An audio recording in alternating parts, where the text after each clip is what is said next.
until you can say this at any time of the day or night, Henry, you're capable. Like, I want to hear you say it, like right now, actually. I would love to hear you say that. Can I hear you say that? I am a capable student. Okay. Can I hear you say that if I really set my mind to it, I can get straight A's in all 4 STEM classes?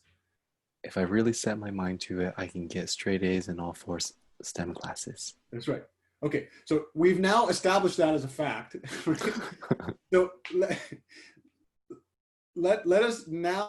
let me now suggest that signing up for 4 STEM classes to show that you can do it is the equivalent of me punching myself in the face until I bleed to show that I can take punches. I can do it, but strategically speaking, like, I already know the outcome of what's going to happen there, right? And I think one of the things that is so hard in this system is to reframe the discussion from what can I do to adapt to recognizing that the system as constructed is broken.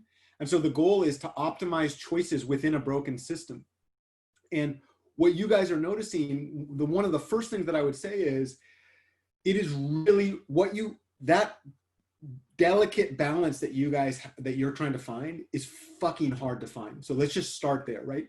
I didn't really have my systems down until my second year of grad school. And to be honest with you, Steve, I was up at 6 and I'd work till 10 p.m. And literally lecture would end and I would spend about 4 to 6 hours per lecture rewriting lecture content.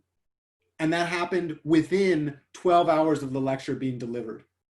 While I did it in the QA section of the UC Davis main library. That's the quantitative analysis for math majors. And I would get 4 to 6 STEM math books on that subject out on a big ass library table. And I would work through my handwritten lecture notes while looking at those math textbooks to fill in the details. After that happened, the next morning is when I would do a synopsis of that. That's, so if you looked at a single class, I was spending somewhere between like 6 to 9 hours of lecture processing between a Monday and Wednesday lecture. Now, multiply that by 4 classes for me and add that up for 3 lectures per week, 3 lecture classes per week. So a total of 9 classes per week. That's 81 hours of time. That breaks a cardinal rule of mine, which is when I'm scheduling, I can't do more than 56 hours. Now, of course, I always did more than 56 hours in that stage of my life, but the point is the scheduling decision, that's where due diligence comes in, right?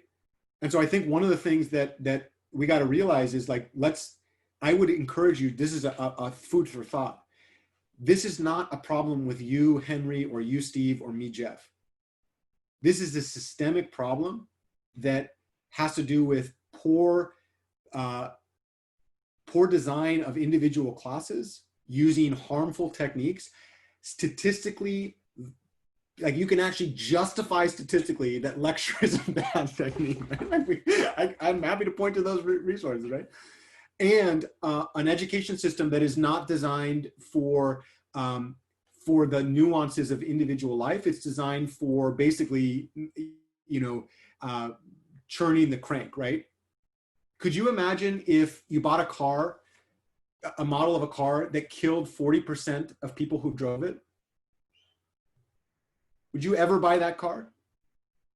If you then got into that car and died, would you blame yourself for the type of driver you are? Would you somehow like say to yourself like, oh, I just need to turn the wheel differently? But that's what the college education system is, right? It's not physical death, but it's the death of a dream, no? 40% of students that start college don't finish. So given that information, the question that I would have for you guys is, what type of scheduling decisions do you make to empower your learning? And so I think